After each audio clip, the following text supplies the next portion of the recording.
Hello, everyone. Thanks for introducing about UNOPND. I'm from UNOPND. I'm a marketing director, and I've been working in the Web3 industry since 2017, mostly as a marketer and community builders. And I'm honored to introduce Spark and Phoenix Labs today. So I would like to introduce you Sam MacPherson, the CEO of Phoenix Labs, and please give him a warm welcome.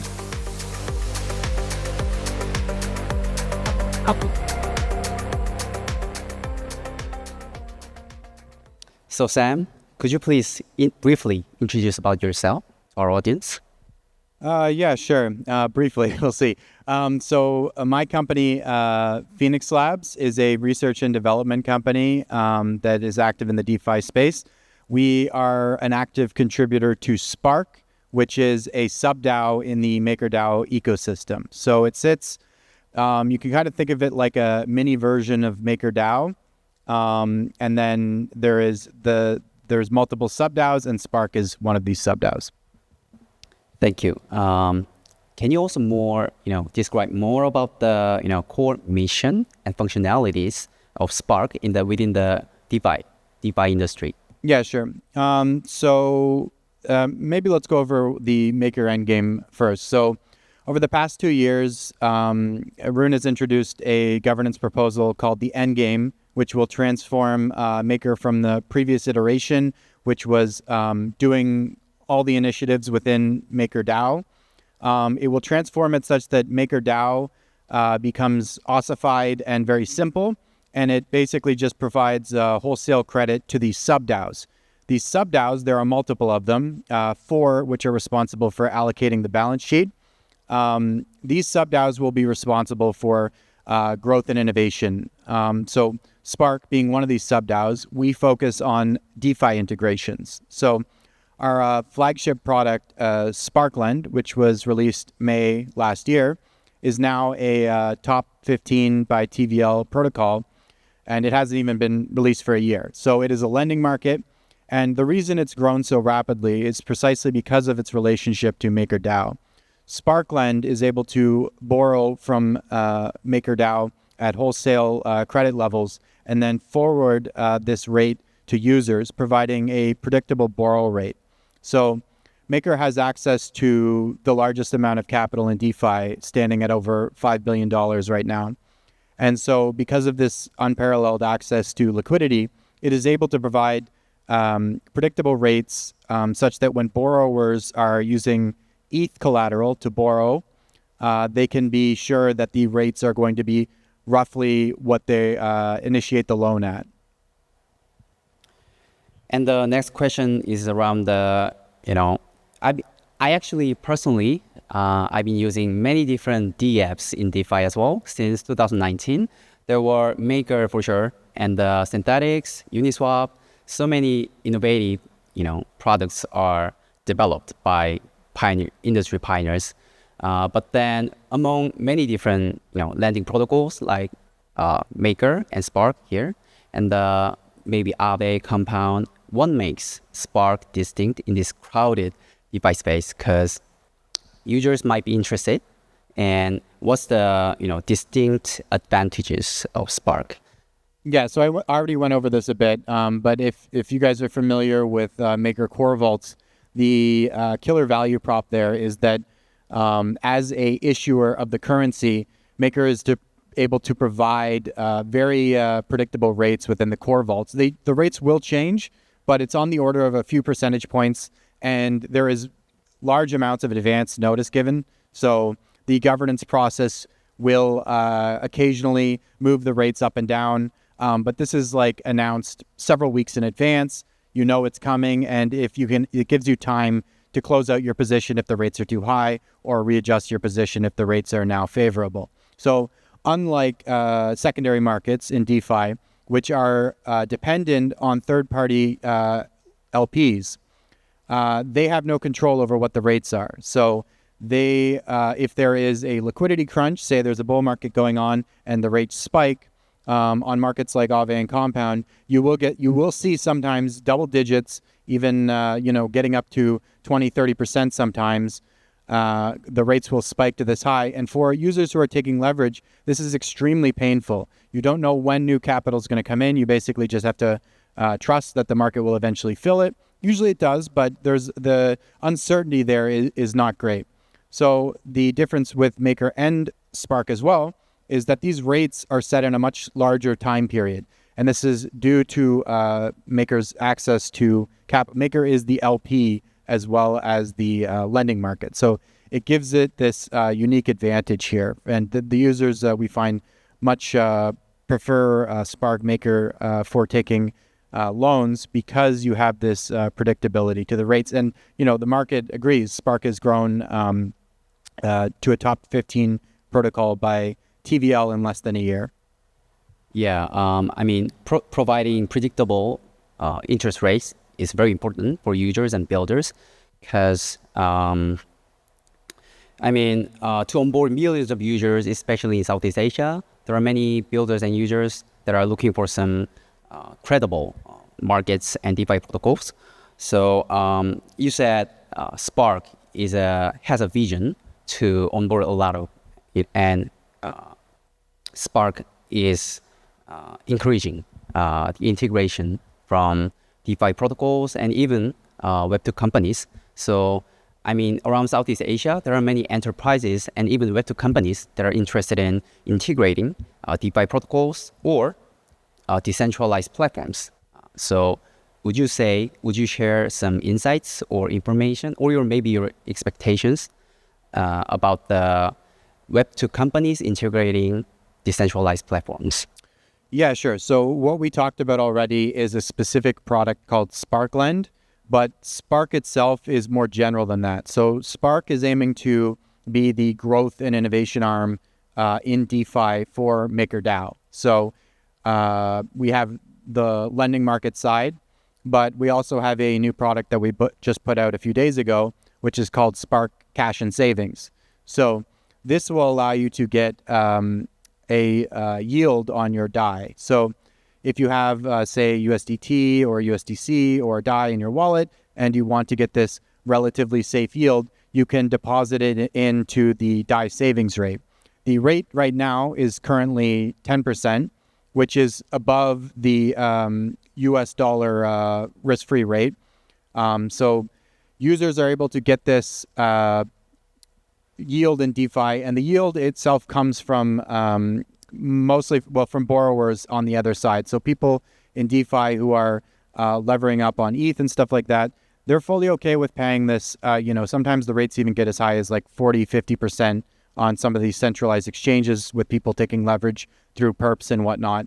So the bottom line is the DeFi yields have gone up, and Maker is able to capture a good portion of this yield, de-risk it, and then provide it to users with this very liquid instrument. So with the DSR, and we've tokenized this into a product called Savings DAI, this allows you to get this above average yield in a relatively safe way. Maker has about $2 billion in USDC liquidity available to provide this large amounts of fungibility with getting in and out of DAI.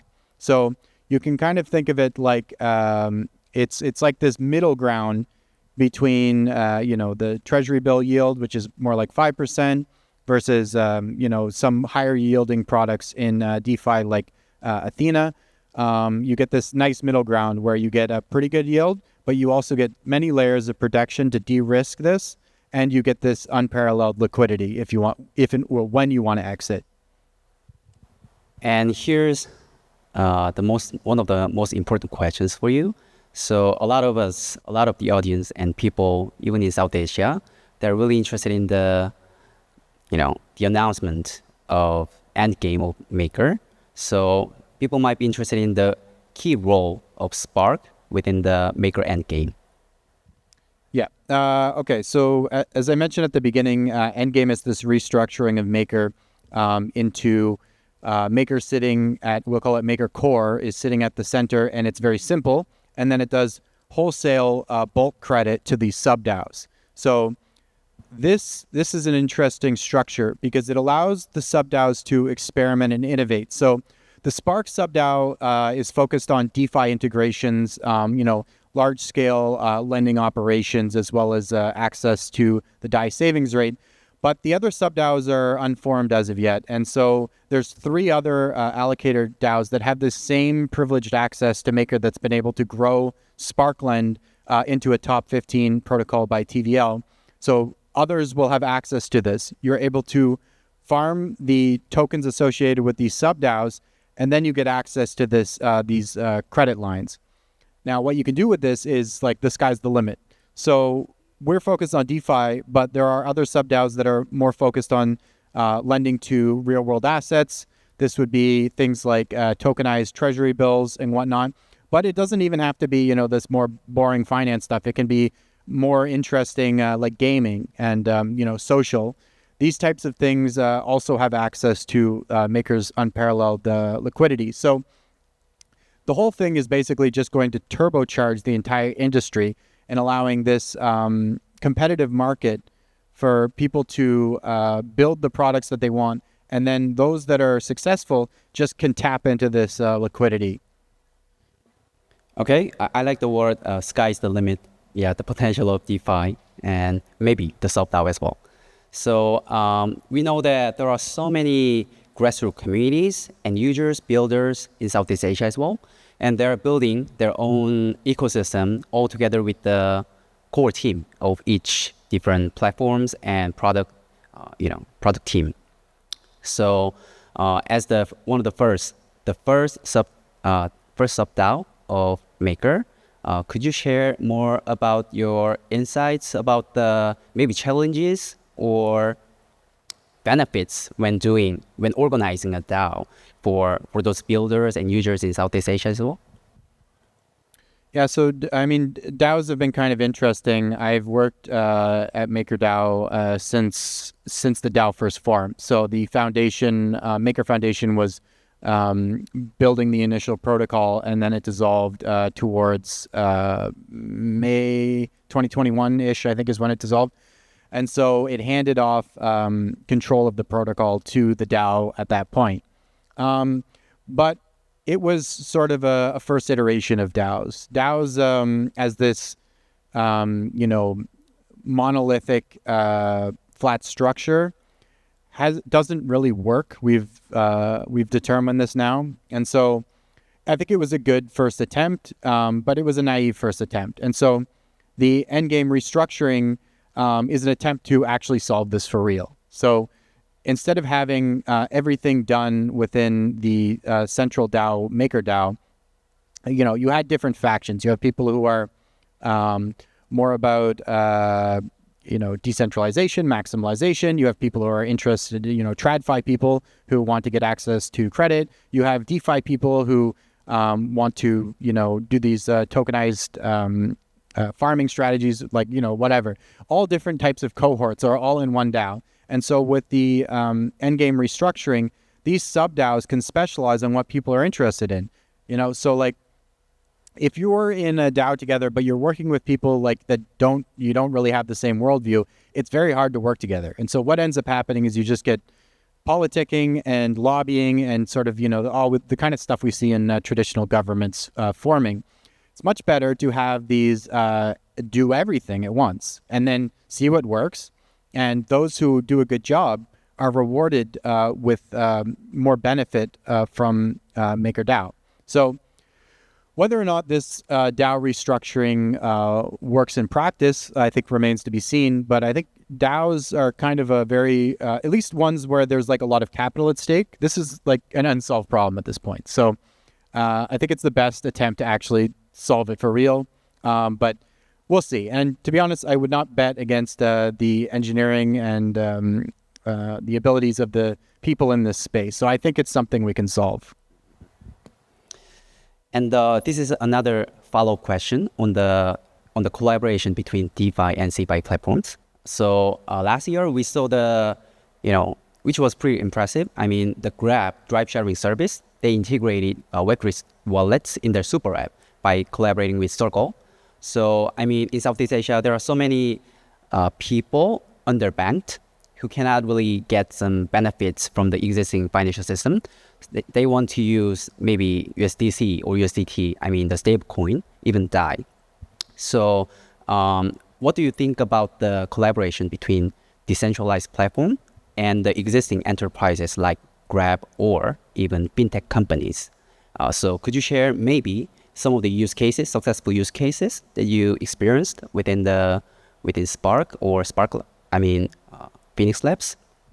Yeah, sure. So, like, I view these things as just like continuing to converge. Like, I think, we go 10 years in the future, it's just going to be finance, and it's going to be like mostly settled on the blockchain. And then you just have the more centralized parties sitting at the edges of that.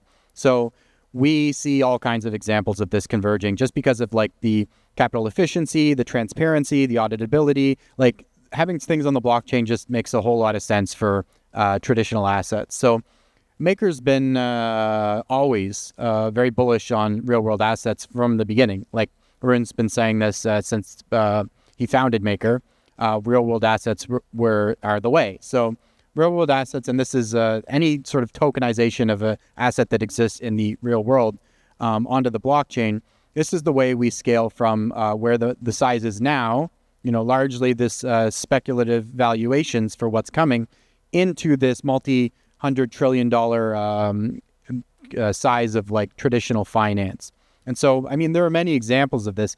I sit, on the consumer side, like, a great example, but like, for me, we sit more in like the back end infrastructure side of things. So a good example of where we've seen emerging of TradFi and DeFi, actually two good examples. So stablecoins, I think, are the first and foremost. That's been the killer app in DeFi for many years. Tether's been around since 2014, 2015, something like that.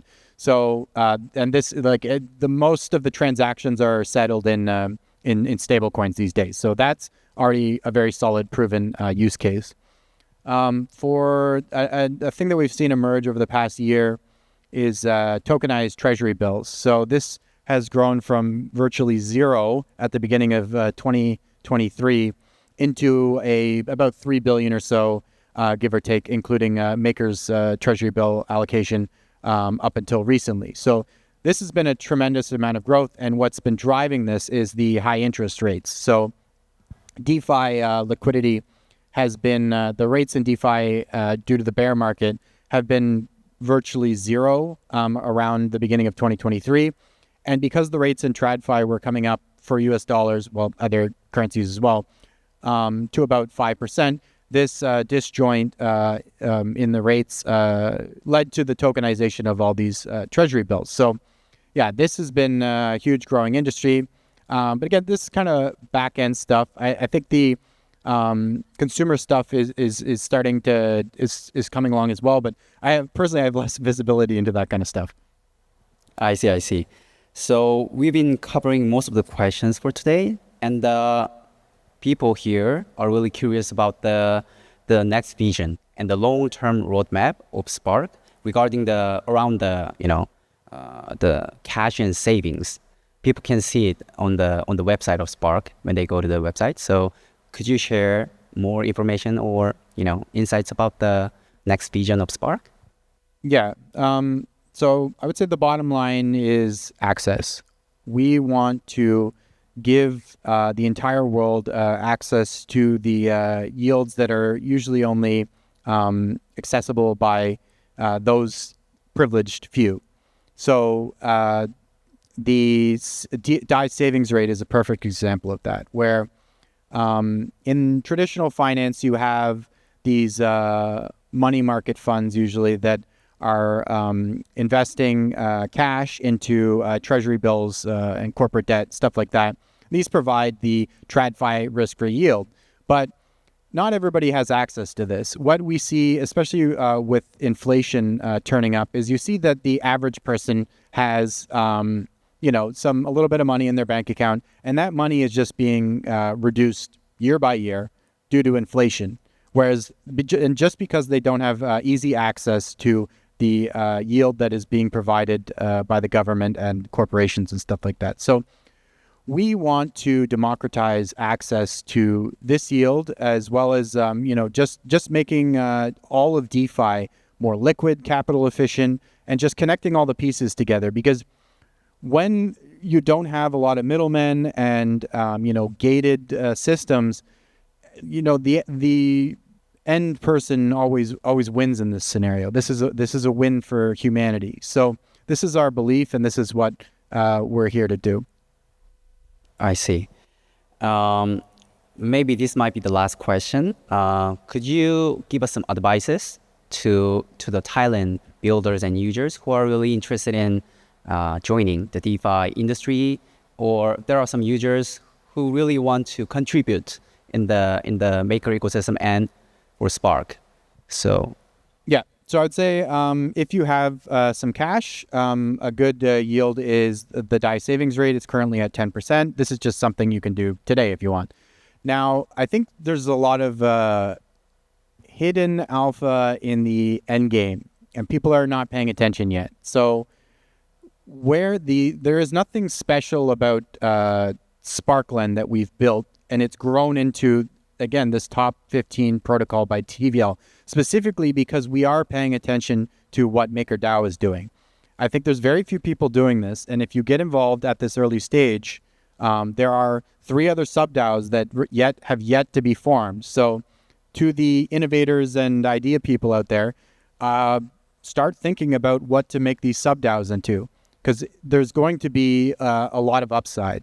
MakerDAO is the largest liquidity source in DeFi, and it's only growing. So having privileged access to this balance sheet is precisely what gives the sub-DAOs these unique advantages. So figure out how to plug this in to gaming, social, whatever. This has not been worked out yet. So if you have a solid solution for this, Maker is interested. So yeah, I would say that. Okay, so thank you so much for sharing your insights around the stablecoin technology, scalability, and security around Spark. And thanks for sharing your insights and advice to our Thailand builders and users. So thank you so much. Thank you.